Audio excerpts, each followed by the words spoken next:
stupid saber-tooth berserker barrage!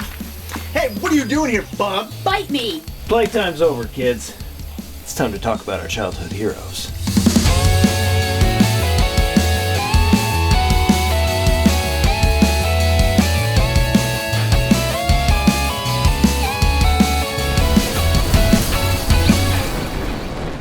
All right, guys, I have gathered us together tonight to talk about our childhood heroes that inspired us. Awesome. Superheroes or heroes or people we looked up to when we were kids. Fair enough. Like Ronald Reagan or whatever.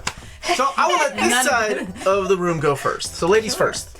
All right, so for me, growing up in the 90s, there were 3 female characters from TV and movies that really defined who I am today. Okay. The first one started out in 95. Clueless came out in theaters. And Cher Horowitz, played by Alicia Silverstone, was who I wanted to be.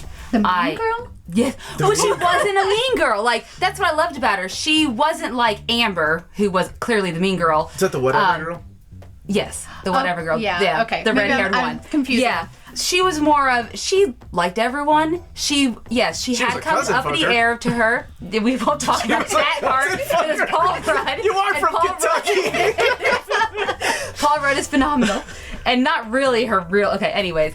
But she was... Kentucky loopholes, baby! What All was right, so go. great about Cher was just not only her style and her Jeep, which I wanted a white Jeep, and I'm kind of glad I never got one when I was 16. I don't think I needed a car like that when I was 16 years old.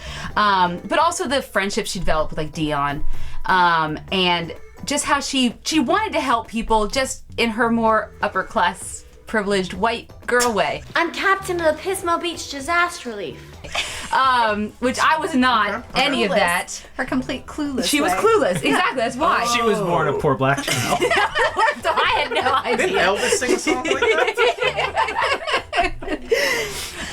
But so that was my first real hero, right? Which then segued into Xena, the warrior princess. I can see that. Yes. Lucy Lawless is a babe. She is. She is a babe, yes. Like, I looked up to her in a whole other aspect.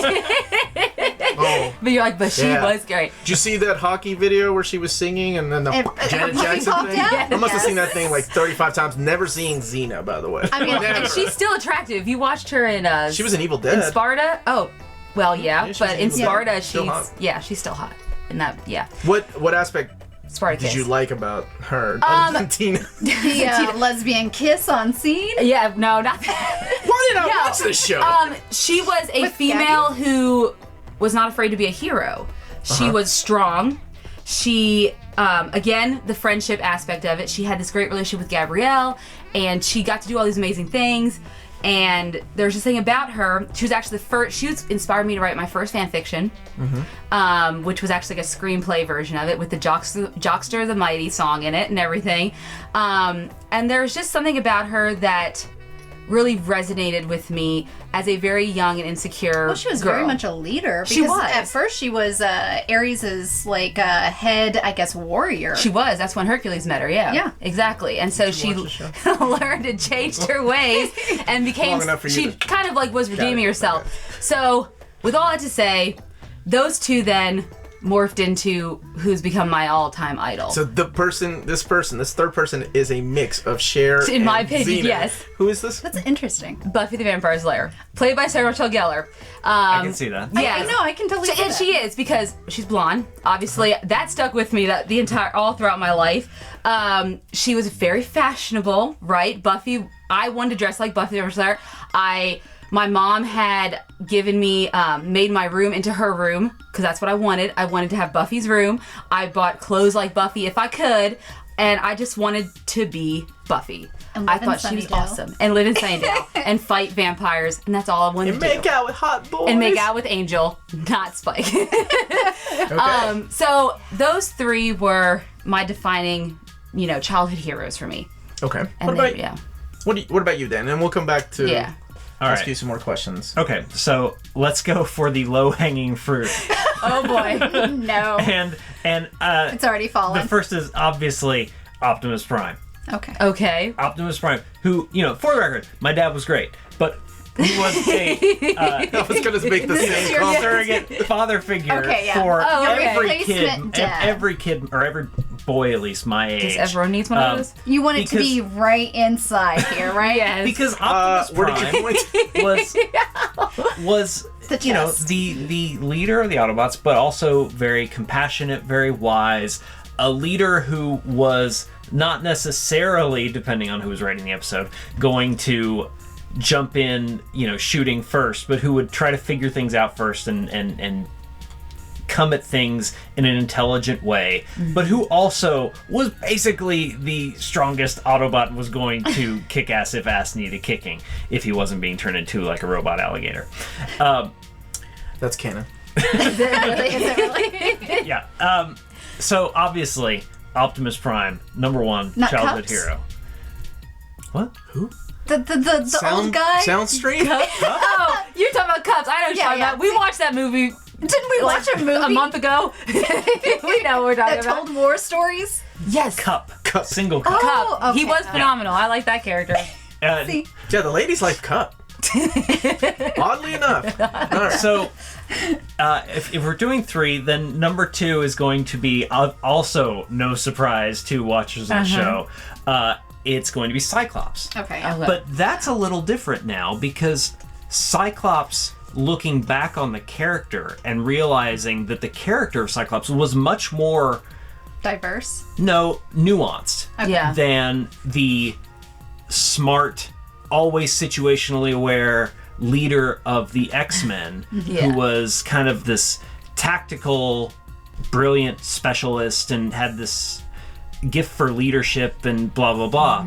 But, it's like when I was reading those comics, you kind of gloss over all of the, like... I mean, when you're a kid, you gravitate to certain things. exactly. Gloss over the fact that he left his storylines. wife and kids. His wife Yeah, and that's kid, not that important. Yeah, and Right? it's like looking back, it's like Chris Claremont was doing some very intense stuff there. Oh, yeah. And then the Simonsons built on that, and going back and reading that now, it's kind of very like a Yeah. I understand what I saw in that character and what I still see in that character. Yeah. But it's much more nuanced. Gotcha. So then my third is Sam Malone from Obviously. Cheers. I'm so I don't interested have a to hear Sam Malone this. figure. None of us do. They need to make them very quickly. know, Where's 'cause that I was like- Funko Pop And this of is Sam Malone? And this is, Cheers was one of the very few shows, other than, I can't wrap Cosby and my a couple mind of others around Okay. this. You as a that kid. my parents, that we watched like as a family. Gotcha. And, Okay. it was just what was on. Yeah, that was before And- Netflix. And again, Yeah. and I haven't gone back and watched Cheers in a very long time. And so this is a child's recollection Of course. of this character. But everybody likes Sam. Sam was always... He knew everybody's name. He did know his name. Fuck you. I got that from the song! Are you going to flip me I off? thought everyone knew everyone's name in that place. Sam, Oh, yeah. Whoops. Sam was Fuck that. always the person who everyone wanted to talk to and who always had something, if not helpful, Okay. something constructive to say back. And who was always willing to listen to folks and just be there for people as they wanted to talk. And that kind of just image of Sam behind the bar drying a glass or drinking a water or something and just talking to everybody in there was like, this is a person who just wants to do his thing and is going to make everybody around him feel a little bit better and who is liked by all. And And that's Dan. I can That's understand. Dan. That's I get that's it. aspirational, That's Dan. aspirational, Dan. Aspirational Dan You're wants to be- almost there. Everybody's friend. I try. So I'm going to stop you there, and I'm going to go into good my idea. childhood heroes. So first, from 91, is everybody's favorite, let's get dangerous, Darkwing Duck. Oh, that's interesting. You laugh. So he filled my father sort of like aspiration. Yeah. I heard. Whoa. Sorry. What did you hear? I heard he filled my father. Aspiration. Got it. Let's go from there. Okay. Aspiration. Fatherly Got it, figure got role. it, He got it. filled my fatherly figure role. There we go. That sounds good. Okay, good. So his relationship with Goslin and basically on how he adopted Goslin. Yeah. Like his whole decision on wanting to be her father. Like I found that very convincing as a child. And I saw aspects of Darkwing Duck in my dad and vice versa. It sounds weird. wow. So even though he's an anthropomorphic duck, he was very, very humanized. I know Darkwing, not her father. Not my dad. My dad was not a giant duck, okay? I mean, although... might have been regular size. It's like Howard the Duck now. I'm getting really confused. That was a really odd sex scene and hot at the same time. Let's get back to childhood heroes. Childhood heroes. No, but he had traits I could relate to because he was very, even though he was a duck, he was very human. So he was my first foray into a superhero or a hero which had faults or problems that he worked through. Okay. He wasn't always a 10 every time. He was maybe sometimes a 3 and made a bad decision, but he would improve on it by the end of the episode. And so it's something I was like, you know what? Even if I can't be a 10 every day, if I'm a 3, if I just give a little bit, one little point of effort into it, I can do a little bit better each day. Yeah. So I was like, yeah, that's cool. You know, it's very humanizing. Next would be our favorite X-Men. So the animated 90... Cyclops. Wolverine. I almost said Wolverine because he was another father figure. He was. I mean, he was very, you know... I'll talk very about that in a minute. Okay, Oh, wow. so I'll leave that one to you. I'm going to go with Beast. Beast... I know, it's interesting. This is an odd choice. So Yes, you I wanna say hear it's an this. odd choice, and I am specifically speaking about the character, primarily in the first season of the X-Men, animated X-Men. Okay, so animated that. Beast. Animated Beast. should not talk I still like Beast in his comic form when I got into comics. Yeah. But my first introduction to X-Men was in 90. Yeah, of I think course. 92, a lot, 93. A lot of kids your age probably. A lot of kids Yeah, I my watched age. it too, yeah. That's their gateway into comics. The gateway drug, basically. No, it had to be, yeah. In episode 3, Enter Magneto, once they... Episode names even. I Okay, know. wow. Carry on. Okay. I'm impressed. I know, I did my homework. Episode 3, Enter Magneto, he is imprisoned because they've destroyed the registry of mutants, or they've destroyed a bunch of records. And he basically took the fall for the X-Men. Yeah, I remember he was Right. in prison for a while. He was in prison for a while, and Magneto tried to free him. I think Sabretooth did too. That's why they captured him. But I think it was that episode that I was like, this is something I want to aspire to be, because instead of walking away, you know, being busted out of jail, he said, no, I really want to do what's right and go to trial and try to do things the pacifist way. I want to try to do things the right way. The message of that, Tina, is you never snitch on your friends. Well, he didn't get... That was the message. He didn't really get snitched. You don't snitch on motherfuckers. Snitches get... Stitches? yeah. Hey, I'm sorry, go ahead. No, it's okay. So, I mean, that's the Hufflepuff in me. That's who I am, you know. That is the Do the right thing, guys. That's what they are. And then my final childhood hero is going to be Daria. Daria Oh, Morgendorfer. Because that's who I was in high school. I was a sarcastic misfit that was Did you just have your arms cynical. crossed a lot? Arms crossed a lot. The glasses, guys, the hair. I mean, I just was, I wasn't necessarily a misfit because I wanted to be, which Daria is a misfit because she chooses. Yeah. But in her, I saw a lot of things that paralleled my life. I had a small group of friends that I did choose. Yeah. I was very cynical at the time because my parents were divorcing. A lot of things were going that were dark in my life. And I think seeing her take charge of what she wanted to do, what direction she wanted in her life, whether she knew actually what she was going to do in the future or not, was very empowering for me. Yeah. That she spoke her mind, she had this wit, and she could not only speak what she thought, she could look up to authority figures and say, you're doing it wrong. Daria, what about your goal? My goal is not to wake up at 40 with the bitter realization that I've wasted my life in a job I hate because I was forced to decide on a career in my teens. You're an ass. And I really respected that, and I wanted to have me step forward and do something like that.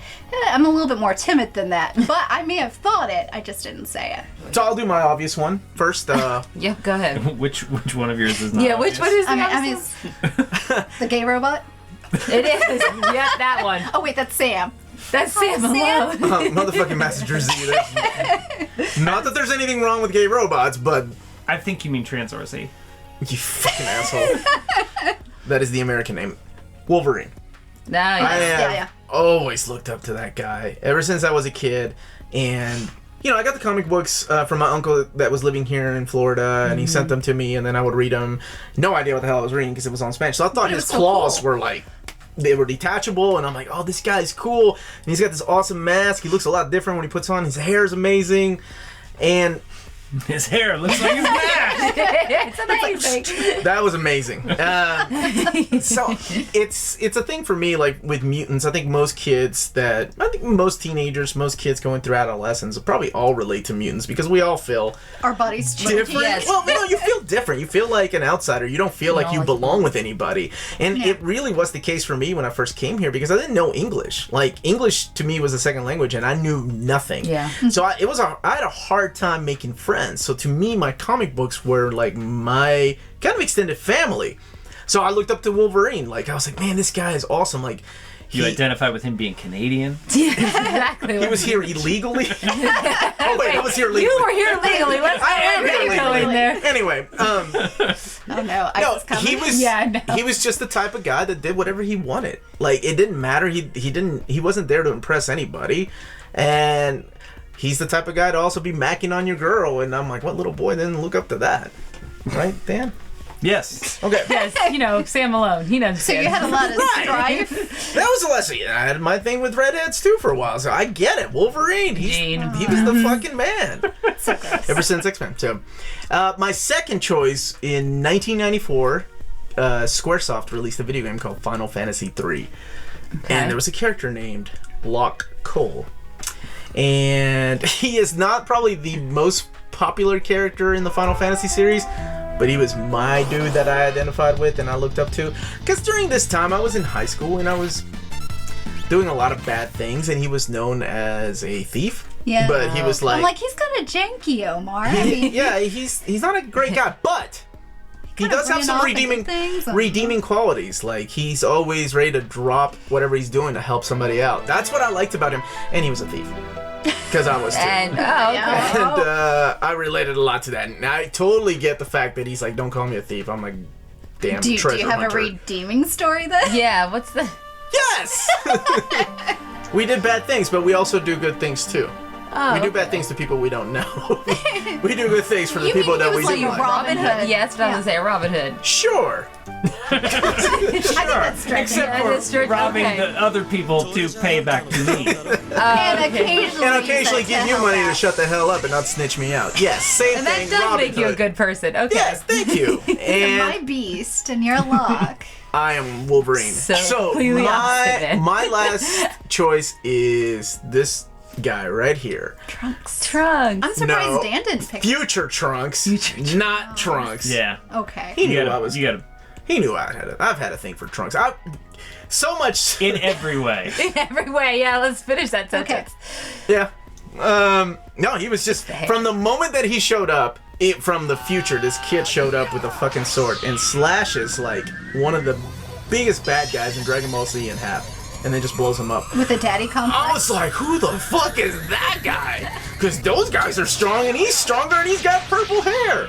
Oh, I was hooked. I'm like, I don't know who that is. And so back then, keep in mind, this is 1995 when I got these videotapes. No Japanese, like, it was all in Japanese with no English subtitles. Wow. Yeah. Right? Because that was the way we Yeah, bootleg shit back in the day. We didn't download anything. If you wanted to watch it, It was at a convention. 4th generation raw. Oh, I was lucky if it was 4th. This thing was like 15th generation. Yeah. And this was at a convention. This guy had him. He had Dragon Ball Z, and my brother had gotten into Dragon Ball.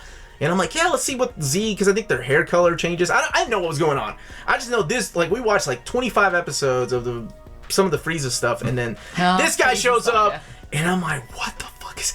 Dude, he turns around and cuts Frieza in half, and I lost my fucking mind. I'm like, that dude is so badass! Oh, man. Yeah. So, by the way, future Trunks, not fucking Not GT baby. Trunks Not or okay. you know, Dragon Ball Super. Maybe that Trunks is okay, but future Trunks from the original Z, that dude was the man. Just buffed fucking up and stuff when he went Super Saiyan 2. Anyway, always future Trunks from any character from Dragon Ball Z. So the next question: how have these characters shaped your life, if at all? Well, I mean, obviously, I lead an army of giant robots. And Clearly, I'm a he bartender at night. So you're a fanfic writer. I mean, All right, no, in all seriousness, like I'm talking like whether it's your career or your health, even the way you looked. Oh well, How, that's yeah. how did they shape your life? Because I'll tell you, like, Trunks, like, I wore my hair like Trunks for the longest time. You had the like Nick yeah, it was Carter like haircut. parted in Yes. the middle. Oh, it was boy, so that's ridiculous, such a I'm sure. nut. The bowl cut from the Yeah. 90s, man. Every It was the 90s! I know. I had the same hairstyle. What the fuck? Did you want to be Trunks too? No. I wanted to be Jubilee. Oh, okay. Huh, interesting. Okay, but no, like that. Did any of the characters shape your life in any way like that? Or career path you decided to take? Yes, I became a Slayer. So, just so you didn't know, I was chosen. So you're a serial killer. And a psychopath. Chosen, People yes. don't dissolve. I don't get it. I'm still very much Beast in, episode 3. I'm still very much wanting to do the right thing, Omar.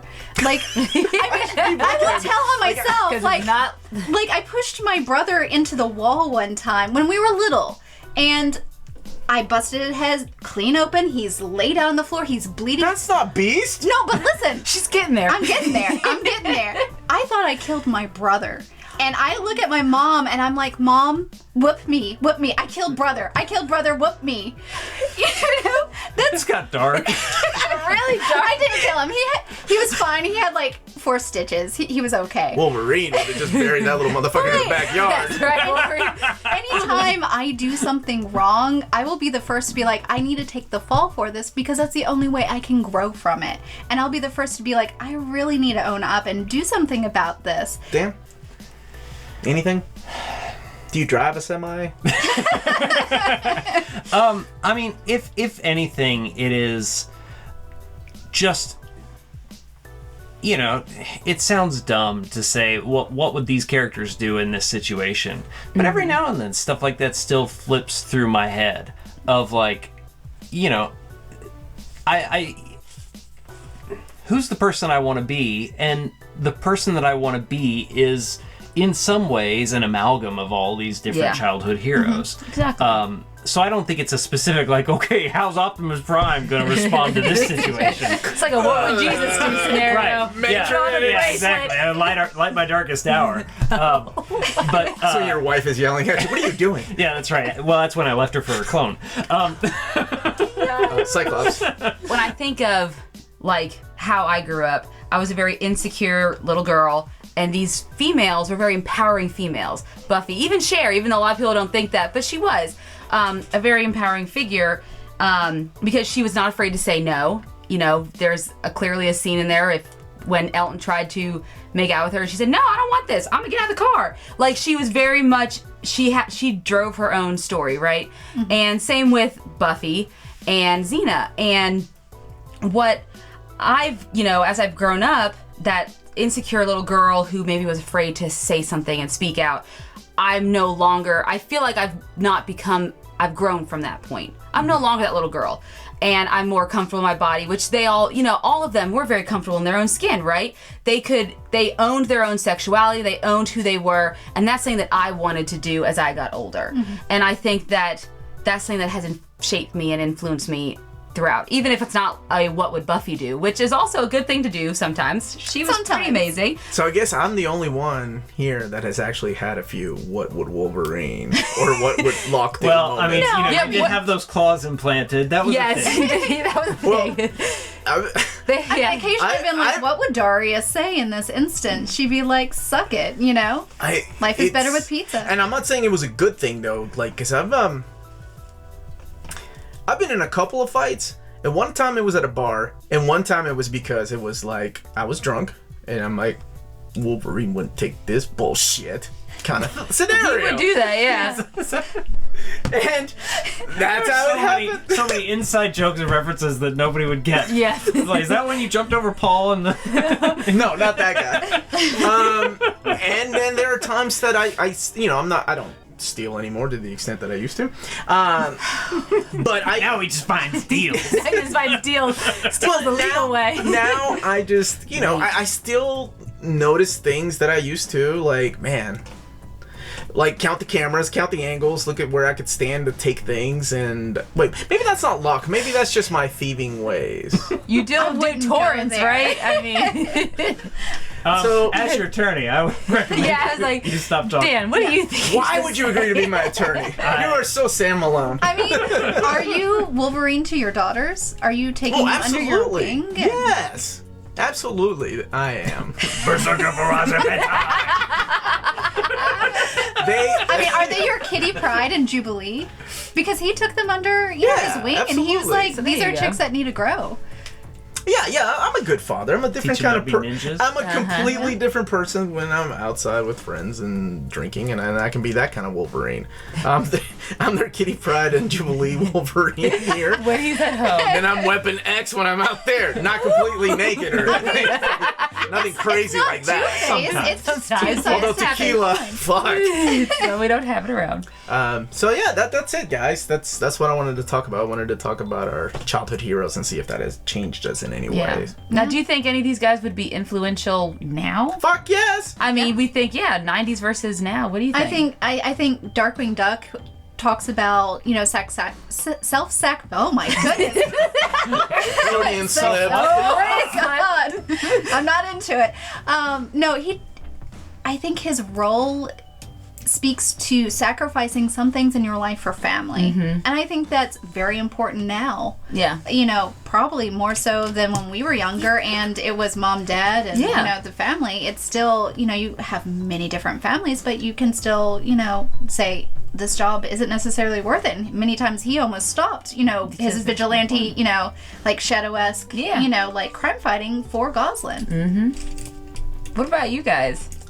What? We're good. I don't. Yeah, think you're good? at all. Ah, fuck! I lost my sword. Now, those were some of our favorite childhood heroes. What were some of yours? Don't forget to leave those comments down below. Don't forget to like and subscribe, and check out our social media like Instagram, Twitter, and Facebook.